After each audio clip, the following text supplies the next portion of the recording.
Donc, en matière de recommandations organisationnelles, la chirurgie ambulatoire s'inscrit dans une continuité entre la ville et l'unité de chirurgie ambulatoire, avant et après l'acte opératoire. Ça doit permettre une complémentarité entre les différents professionnels de santé qui vont prendre en charge le patient, en ville, à l'hôpital, puis de nouveau en ville. Nous avons souhaité aujourd'hui, dans le cadre de ce webinaire sur le développement de la chirurgie ambulatoire, ouvrir la réflexion sur le parcours du patient et donner la parole aux professionnels de ville.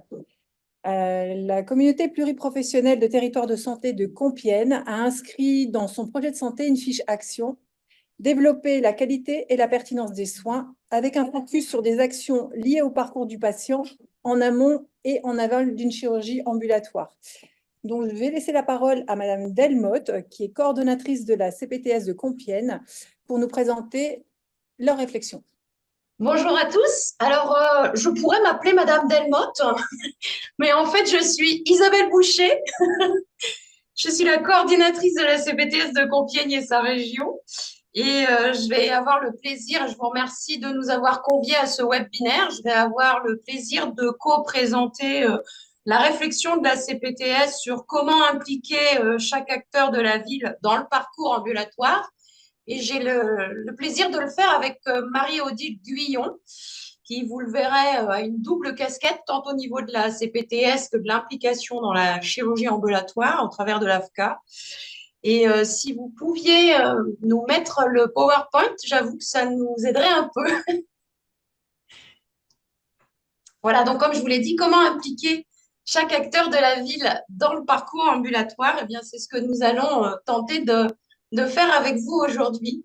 Donc, nos communautés professionnelles territoriales de santé sont avant tout un lieu de rencontre entre des professionnels de première cour. Et c'est ce qui nous permet de connaître et d'entamer une réflexion autour du projet de santé sur les problématiques spécifiques de notre bassin de vie. Donc, nous sommes organisés sous forme d'association avec un conseil d'administration qui est statutairement pluriprofessionnel. Il y a actuellement 9 professions médicales et paramédicales qui y sont représentées. Nous avons 230 adhérents, tous professionnels de santé de notre territoire, étant précisé que nous sommes une CPTS de taille 4. 130 communes, 180 000 habitants. Donc, nous coopérons et nous avons passé des partenariats avec les acteurs de santé. Ça va un petit peu trop vite si on pouvait, merci, avec les acteurs de santé du social et du médico-social, notamment les MSP, le dispositif d'appui à la coordination, mais aussi les CCAS, le Conseil local de santé mentale, et puis les filières gériatriques, et bien évidemment les établissements de santé et les collectivités territoriales. Alors, un petit rappel ou une information sur les missions des CPTS pour ceux qui ne connaîtraient pas trop notre projet de santé, notre contrat ACI. Donc, en fait, toutes les CPTS ont des missions socles, donc des missions qui sont communes à toutes et dans lesquelles on peut traiter différents sujets. Donc, on a la mission socle d'amélioration d'accès aux soins, c'est faciliter l'accès aux soins médecins traitants et les soins non programmés. Là, ce n'est pas à l'ordre du jour de notre rencontre. La mission 2, qui est la mission socle d'organisation de parcours pluriprofessionnels autour de patients, et là, la chirurgie ambulatoire et la RAC peuvent concerner cette mission-là. La mission 3, qui est une mission qui est plus orientée vers des actions de prévention. Et puis l'autre mission qui est une mission socle, c'est la mission socle qui vient des suites de la crise sanitaire et qui est comment gérer une situation sanitaire exceptionnelle ou une crise sanitaire. Je vous prie de m'excuser. Je dois parler un peu trop vite. Alors ensuite, il y a des missions qui sont des missions dites optionnelles. La mission 4, celle qui nous intéresse là dans notre sujet, c'est la mission de développement de la qualité et de la pertinence des soins. Et puis l'autre qui est une mission d'accompagnement de nos professionnels de santé et de promotion de notre territoire. Alors, la place du parcours ambulatoire dans nos missions. Eh bien, tout d'abord, ce sont les réunions ou les ateliers thématiques de la mission 4, qui sont en fait des laboratoires de méthodologie et qui permettent aussi de mettre en exergue par les échanges interprofessionnels des problématiques qui sont souvent des problématiques transversales Ceci permet d'émerger des réponses, des idées qui sont autant de ressources pour la construction de ce nouveau parcours coordonné, puisque nous avons eu énormément d'informations, de retours et de difficultés rencontrées par nos professionnels de santé de ville au moment de la sortie des patients après une chirurgie ambulatoire et même parfois en amont.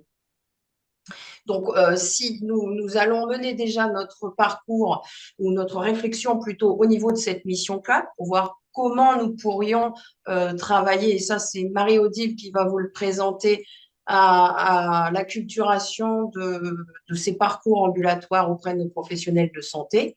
Et comme nous l'espérons, pouvoir ensuite migrer de la mission 4 vers la mission pour construire un parcours d'organisation pluriprofessionnelle. Voilà, et le déployer. Donc, on a un très, très beau projet en cours de travail et d'élaboration aujourd'hui. Donc, je vais passer la parole à Marie-Odile Guyon, qui va vous parler des problématiques, des points de rupture, de la proposition d'amélioration et de réflexion commune avec les établissements de santé. À toi, Marie-Odile. Bonjour à tous, merci de m'avoir invité. Donc là, on avait travaillé sur une frise qui reprenait un petit peu la position des professionnels de santé de ville, des patients et des établissements. Et on a essayé d'identifier sur cette frise un petit peu tous les points de rupture que le patient ou nous, on rencontre dans la prise en charge dans ce parcours. Comme vous l'avez vu, hein, le parcours en chirurgie ambulatoire est très, très bien défini, très bien organisé au niveau de l'établissement de santé. Par contre, en amont et en aval, on ne parle pas beaucoup de nous, hein, quand on reprend, par exemple, l'abécédaire de la chirurgie ambulatoire, quand on relit un petit peu tous les documents qui existent sur ce qui s'est mis en place, on fait très peu de place à la ville. Donc, nous, on s'est quand même aperçu qu'on a des problèmes. Enfin, on a mené des discussions, on a essayé de s'appuyer un petit peu sur ce parcours pour réfléchir tous ensemble. Je ne vais pas reprendre ici parce que c'est un petit peu confus. Je vais vous les redonner après, si vous voulez bien passer la diapo suivante. Donc, on s'est réunis une soirée tous ensemble. Il y avait médecins, infirmiers, pharmaciens, pédicure, podologue. Enfin, il y avait différents professionnels de santé dans ce groupe de travail. Et pour tous les professionnels de santé libéraux, on s'est déjà dit qu'on aurait besoin d'un protocole de suivi pré- et post-opératoire avec les signes de complications qui reprenaient toutes les conduites à tenir. Les pharmaciens ont dit, nous par exemple, je vais vous le dire après. Après, on s'était dit que notre acculturation n'était pas suffisante au niveau de la chirurgie ambulatoire. On voulait pouvoir dire à un patient, vous allez être opéré en ambulatoire, c'est super pour vous, et pas voir quelqu'un qui dit à un patient, il pourrait quand même vous garder une nuit à l'hôpital. Vous imaginez que cette réflexion pourrait anéantir tout un travail qui a été effectué par l'équipe au sein de l'établissement. Donc, il est très important que l'équipe, enfin les professionnels de ville, comprennent l'intérêt et les avantages de la chirurgie ambulatoire. Après, on s'était aperçu aussi qu'il y avait un manque de compréhension du déroulé et des enjeux de l'opération par le malade, mais des fois aussi par les professionnels de santé. Donc, les médecins généralistes, eux, disaient qu'ils regrettaient le retard d'information suite à l'intervention. C'est vrai que, par exemple, moi, en tant qu'infirmière, quand j'ai un problème avec un patient, je vais téléphoner au médecin traitant en disant, tiens, il y a ça, il y a ça, il y a ça. Le médecin me dit, ah, il est opéré, mais je ne savais pas. C'est vrai que nous, on n'a pas encore cette culture suffisamment on n'a pas suffisamment l'habitude de contacter directement le chirurgien. Moi, j'ai l'impression que si j'appelle le chirurgien, je vais le déranger. Médecin généraliste, j'ai l'habitude de l'appeler. Il fait partie de mes contacts fréquents. Donc, finalement, je me tourne vers le médecin généraliste. Et malheureusement, même s'il y a des dossiers qui sont faits, même s'il y a des informations qui arrivent, ces informations ne sont pas forcément arrivées en même temps que le patient. Ça va tellement vite au niveau de l'intervention que ça ne va pas aussi vite au niveau de la communication. Et les médecins ont regretté de n'être contactés que lors des complications post-opératoires. Ils disent, mince, on aurait bien aimé savoir quand même que notre patient était opéré. Bien souvent, on l'a vu avant dans le parcours, le patient est envoyé vers le chirurgien et après, une fois qu'il est pris en charge au niveau de l'établissement, il n'y a pas forcément le retour vers le médecin traitant. Les pharmaciens, eux, ils regrettaient plus des sorties tardives, évidemment, puisqu'on est opéré le matin et qu'on sort le soir. Et les problèmes d'approvisionnement de médicaments, vous n'êtes pas sans le savoir, hein, ils sont de plus en plus complexes. On a de plus en plus de mal à avoir certaines molécules, notamment certains antibiotiques, mais également par exemple, quand il y a besoin d'une attelle, ben, on ne l'a pas forcément disponible. Et après, des prescriptions de dispositifs médicaux qui vont être mal adaptés parce qu'on a beaucoup de prescriptions standards. Par exemple, on voit encore avoir des bandes Velpo pour une opération sur l'abdomen. Et ils regrettent aussi parfois d'être obligés de faire des substitutions, notamment par exemple sur une ceinture après une cure d'éventration. Ben, ils ne vont pas forcément mettre la ceinture qui est prescrite parce qu'ils n'ont pas sur place ou qu'il faut commander, qu'il faut attendre 2, 3 jours. Donc tous ces problèmes, moi, ils aimeraient bien que ça soit, qu'ils soient informés en amont. Après, un autre problème dont on a parlé beaucoup avec les pharmaciens, ben, c'est que souvent, quand les patients viennent à l'officine, on oublie que le pharmacien est aussi un relais de l'information. Par exemple, ben, on va lui poser des questions sur est-ce que je dois arrêter mes médicaments avant l'opération? Est-ce que je dois arrêter de faire mes piqûres d'insuline? Est-ce que je dois arrêter mes anticoagulants? Et là, les pharmaciens sont parfois aussi en défaut pour répondre à ces questions. Pour nous, les infirmiers, c'est plutôt l'appel des patients pour des soins sans prescription. Alors ça, on en a énormément. Euh, C'est-à-dire que le patient est hospitalisé et il va sortir. Et moi, il va m'appeler en me disant, j'ai des pansements. Je dis, bah, vous avez une ordonnance? Ah non, on n'a pas d'ordonnance. Parce que bah, de plus en plus, ça ne nécessite pas forcément des soins, mais les gens s'aperçoivent que ça saigne ou il y a un petit problème, donc on nous appelle. Les sorties ne sont pas anticipées. Donc nous, évidemment, dans le parcours, on n'est pas vraiment repéré. Donc, bon, on n'est pas au courant de la sortie de notre patient. On a un problème de non-identification des patients présentant des troubles cognitifs. Alors ça, c'est quelque chose qu'on a constaté, nous, en tant qu'infirmiers. C'est que nos patients, on les connaît bien. Et parfois, ils présentent des troubles cognitifs mineurs, hein, qui sont pas forcément connus, qui sont pas forcément notés dans les dossiers. Et ces patients vont faire des retours à domicile et vont absolument pas comprendre les consignes qui seront mal appliquées, notamment dans la gestion multimodale de la douleur. Les kinésithérapeutes, ben nous, sur notre territoire, on a très, très peu de kinés. Et on regrette que les kinés ne soient pas contactés en amont. Je vais vous donner un exemple tout bête, hein, c'est que j'ai une de mes patientes qui a été opérée pour un ressaut sur son doigt. Elle n'a pas trouvé de kiné et ben, l'opération a échoué à cause de ça. Donc, il faut absolument qu'on prévoie d'anticiper ces prises de rendez-vous.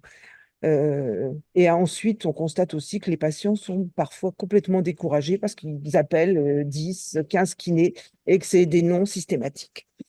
Après, les kinés parlaient aussi de l'évaluation préopératoire des capacités physiques du patient. Ils nous parlaient notamment sur une opération du sein. Ben, il pouvait être important de faire des petits exercices avant l'intervention. Il parlait aussi d'une prothèse de genou, d'une prothèse de hanche. Mais il pourrait être intéressant de refaire un petit peu de travail de musculation avant l'intervention. Ça pourrait aider les patients. Diapo suivante. Donc, on a essayé d'analyser ces points de rupture. On a essayé de comprendre un petit peu ce qu'on pouvait faire. Donc, on s'est dit que bah, l'équipe de première cours, il fallait qu'elle soit identifiable et qu'on apprenne à se parler, hein, que les échanges interprofessionnels ne devaient pas être officieux, mais qu'on devait apprendre aussi à utiliser des outils reconnus. Donc, l'acculturation, hein, je vous en ai parlé, c'est quoi la chirurgie ambulatoire, mais également c'est quoi la RAC, hein. Moi, aujourd'hui, je suis formatrice pour les infirmiers libéraux sur ces notions de chirurgie ambulatoire et de RAC. Je peux vous assurer que même pour des infirmières qui sortent de l'hôpital, il y en a beaucoup qui ne connaissent pas la différence entre la chirambu et la RAC. Des messages qui ne sont pas harmonisés, donc qui vont provoquer des confusions sur le patient, notamment les règles du jeûne. Les règles du jeûne qui datent de 2011, elles sont toujours pas connues en ville.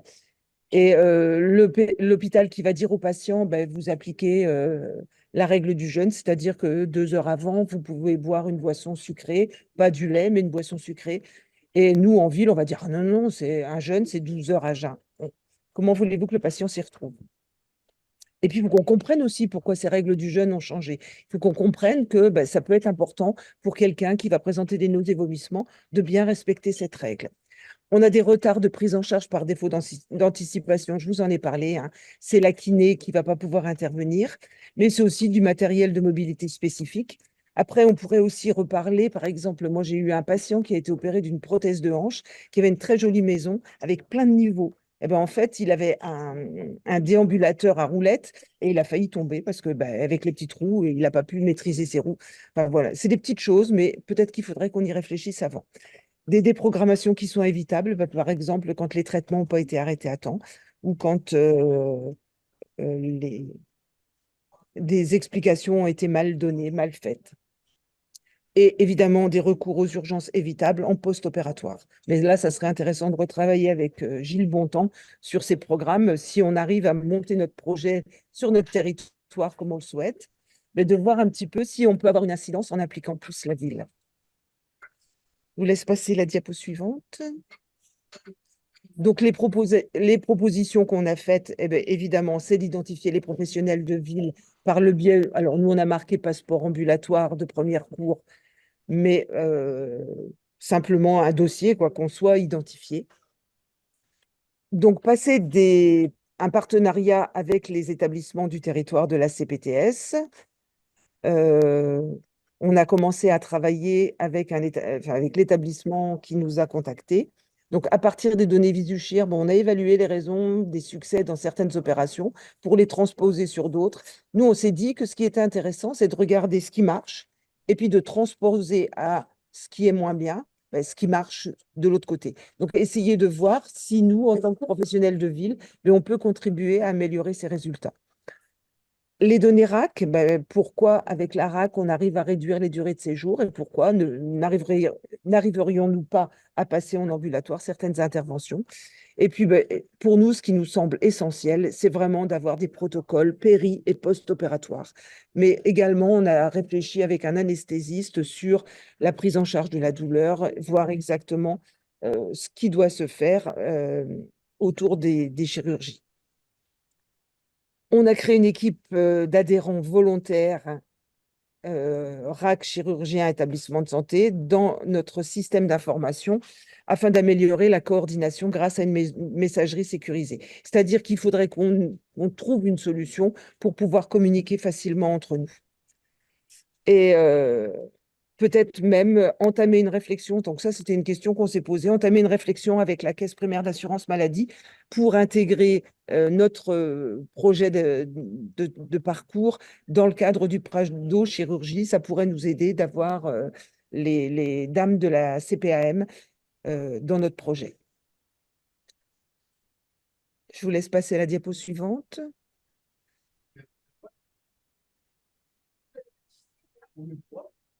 Donc là, je vous ai simplement redit que en impliquant les professionnels de santé libéraux, on espère contribuer à une marge de progression.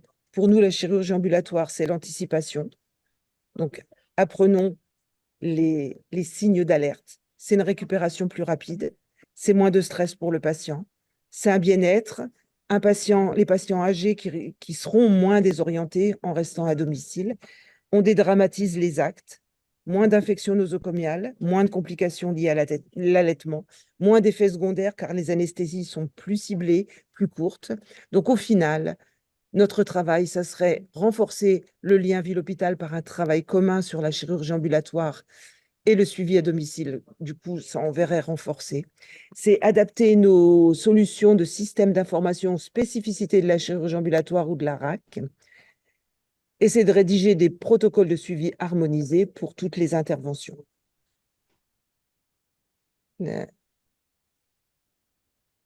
Donc, comment on va organiser ces axes d'amélioration? On a prévu d'organiser des soirées d'information avec les professionnels de ville. Alors, c'est sûr que nous, en tant que CPTS, on a une légitimité à organiser ces soirées.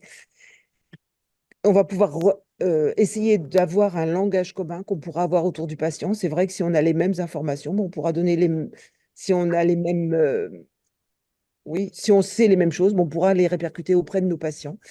C'est de s'approprier ces protocoles. c'est d'avoir un organigramme décisionnel en cas de complication pour éviter le recours aux urgences. Hein, par exemple, c'est de savoir, quand on a rencontré le chirurgien qui faisait la chirurgie bariatrique, il nous a dit, moi, je veux absolument être contacté quand j'ai un patient qui a un rythme cardiaque supérieur à 120. Là, pour moi, c'est l'urgence et vous devez le savoir, vous devez tout de suite réagir. Eh ben, c'est simplement savoir à quel moment on réagit, qu'est-ce qu'on fait, qui on appelle, etc. Donc ça, c'est vraiment primordial que nous, en ville, on ait ces connaissances pour pouvoir faire ce qu'il faut. Et puis, je le redis, je le répète, c'est anticiper les sorties pour que tous les professionnels de santé de ville puissent intervenir au mieux et apporter les meilleurs soins aux patients. Alors, on a évoqué la mise en place d'une séance de prévention par une infirmière coordinatrice pour réitérer les consignes pré- et post-opératoires.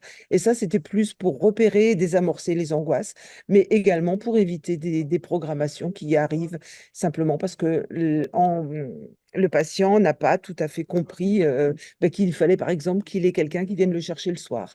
Mais c'est aussi parce que le patient n'a pas compris qu'il fallait arrêter son traitement anticoagulant, etc. Et puis peut-être aussi travailler sur l'aspect cognitif, puisque vous le savez, hein, dans les ASA 1, 2, 3, il n'y a aucune notion de trouble cognitif des patients. Donc nous, en ville, on a quand même une connaissance de nos patients et on pourra sans doute plus aider à ajuster dans la prise en charge.